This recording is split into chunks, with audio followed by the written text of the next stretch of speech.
औज़ुबिल्लाहिमिनश्शैतानिर्रजीम बिस्मिल्लाहिर्रहमानिर्रहीम। अस्सलाम वालेकुम मेरे दोस्तों, मैं खैरियत से हूँ और उम्मीद करता हूँ कि आप लोग भी खैरियत से होंगे। मैं आज आप लोगों के लिए पीर साहब का जो शॉर्ट क्लिप लेकर आया हूँ उसका उन्वान है कि जिस बंदे में ये 15 आदतें होंगी वो कभी अमीर नहीं हो सकता। मतलब कि तंगदस्ती के 15 असबाब है, तो वो असबाब हमें इस बयान में पीर साहब बयान फरमाएंगे। तो चलिए आइए सुनते हैं। अब थोड़ी बात और भी सुन लीजिए कि कुछ असबाब होते हैं तंगदस्ती के। अमूमन हमारे अंदर वो आदतें होती हैं और हम कहते हैं जी कि तंगदस्ती बहुत है। हमें चाहिए कि जिन चीजों से तंगदस्ती होती है उन आमाल को छोड़ दें। पहला अमल, खड़े होकर जूते पहनकर नंगे सर खाना खाना। आजकल शादियों में, दावतों में एक आम सी बात है, जूते पहने होते हैं, नंगे सर होते हैं और खड़े होकर खाना खाते हैं। इससे अल्लाह ताला रिज़्क़ में तंगी फरमा देते हैं। दूसरी बात, बैतुल खला में बातें करना। तीसरी बात, मेहमान को बोझ समझना। चौथी बात, हाथ धोए बगैर खाना खाना और बिस्मिल्लाह पढ़े बगैर खाना खाना। इससे रिज़्क़ में तंगी हो जाती है। फिर पांचवी बात, खाना खत्म हो जाए तो खाने के बर्तन को अच्छी तरह साफ न करना। इससे भी रिज़्क़ में तंगी होती है।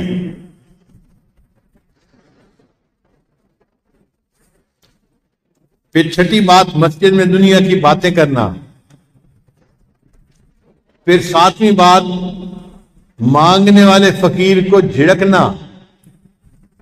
भाई आपके पास कुछ नहीं है देने के लिए तो मोहब्बत से उसको कह दे कि भाई आगे चले जाओ, झिड़की ना दे।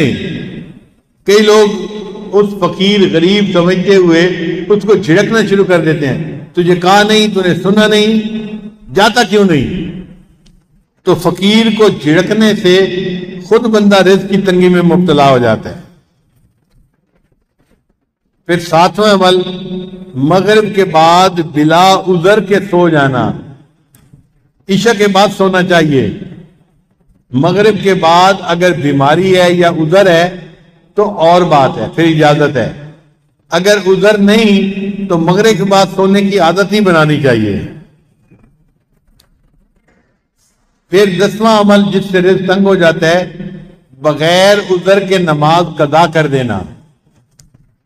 फजर नहीं पढ़ते, जोहर नहीं पढ़ते, असर नहीं पढ़ते, मगरिब नहीं पढ़ते, बातों में लगे रहे, नमाज कदा हो गई। फिर 11वां अमल जिससे रिज़्क़ में तंगी आती है, झूठ बोलना। और आजकल तो झूठ बोलने की इब्तिदा माँ बाप बच्चे से ही कर देते हैं।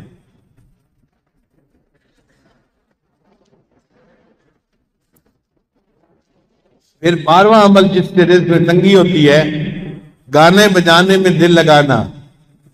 गाने पसंद होते हैं तो आप देखें गाड़ियों में हर वक्त टू टू होती रहती है, गाने लगे हुए होते हैं, म्यूजिक लगी होती है। फिर 13वां अमल जिससे रिज़्क़ में तंगी आती है, औलाद को बुरा भला कहना। कुछ जाहिल माँ बाप को औलाद को गालियां देने में मजा आता है। माँ है तो गालियां देती है, बाप है तो गालियां देता है। औलाद को गालियां देने से अल्लाह ताला बंदे को रिज़्क़ की तंगी में मुब्तला कर देते हैं। इसलिए गुस्से में भी औलाद को दुआ देनी चाहिए।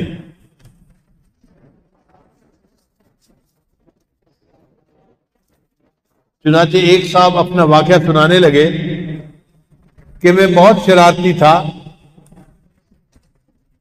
और घर वालों को मैंने तंग किया हुआ था।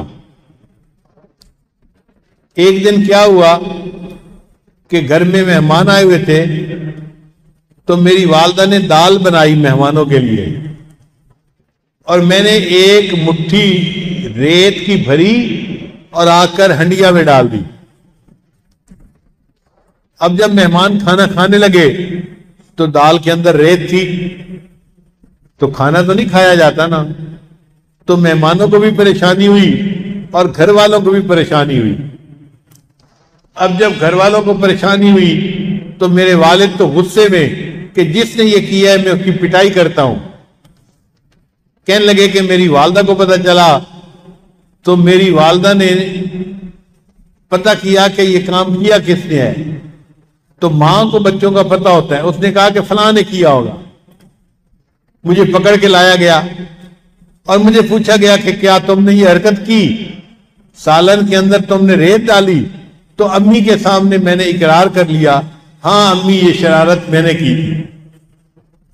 کہنے لگے کہ یہ شرارت کا جب میں نے اقرار کیا تو غصے میں میری ماں نے مجھے کہا, اچھا تو نے مہمانوں کو تکلیف پہنچائی اور سالن کے اندر تو نے ریت ڈالی, اللہ تعالیٰ تجھے حرم کا امام بنا دے. تو وہ کہتے ہیں کہ اللہ نے میری ماں کی دعا کو قبول کر لیا اور آج اللہ نے مجھے دونوں حرم کا امام بنا دیا. یہ واقعہ کس کا تھا؟ قاری سدیس کا تھا جو حرم کے امام ہیں. انہوں نے اپنی زندگی کا واقعہ سنایا کہ میں نے یہ حرکت کی تھی, میری والدہ نے مجھے بد دعا دینے کی بجائے دعا دی تھی, بیٹا اللہ تجھے حرم کا امام بنا دے, اور آج میری ماں کی دعا قبول ہوئی اور اللہ نے مجھے حرم کا امام بنا دیا.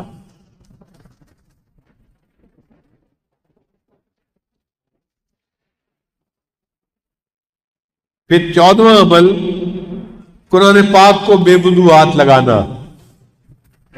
بعض لوگ قرآن مجید کی بے حرمتی کرتے ہیں, وضو کے ساتھ ہاتھ لگانا چاہیے, وہ بے وضو بھی ہاتھ لگا لیتے ہیں. تو بے وضو ہاتھ لگانے سے اللہ تعالیٰ رزق میں تنگی پیدا فرما دیتے ہیں. 15واں عمل غیر محرم کو بے دھڑک دیکھنا. بعض نوجوان سمجھتے ہیں کہ ہوتا تو کچھ نہیں تو غیر محرم کو دیکھو مزے اڑاؤ. تو غیر محرم کو دیکھنے سے اللہ تعالیٰ بندے کو رزق کی تنگی میں مبتلا فرما دیتے ہیں. اور 16واں عمل جس سے کہ اللہ تعالیٰ رزق کو تنگ کر دیتے ہیں, اپنے اہل خانہ کے ساتھ ہر وقت لڑتے رہنا. یہ گناہ آج کے دور میں عام ہو گیا ہے. جس گھر میں دیکھو خامد بیوی پہ برس رہا ہے اور بیوی بھی چپ نہیں کرتی, آگے سے کوئی نہ کوئی جواب دیتی رہتی ہے. اس نوک جھونک کے بدلے اللہ تعالیٰ رزق کی تنگی میں مبتلا کر دیتے ہیں. تو جی دوستو, جیسا کہ آپ لوگوں نے سنا اس چھوٹے سے شارٹ کلپ میں پیر صاحب نے ہمیں تنگ دستی کے اسباب کے بارے میں بیان فرمایا. تو امید کرتا ہوں کہ آپ لوگوں کو یہ بیان پسند آیا ہوگا, اور انشاءاللہ بہت جلد میں ایک اور نئے بیان کے ساتھ حاضر ہوں گا. تب تک کے لیے مجھے اجازت دیجیے. اللہ حافظ.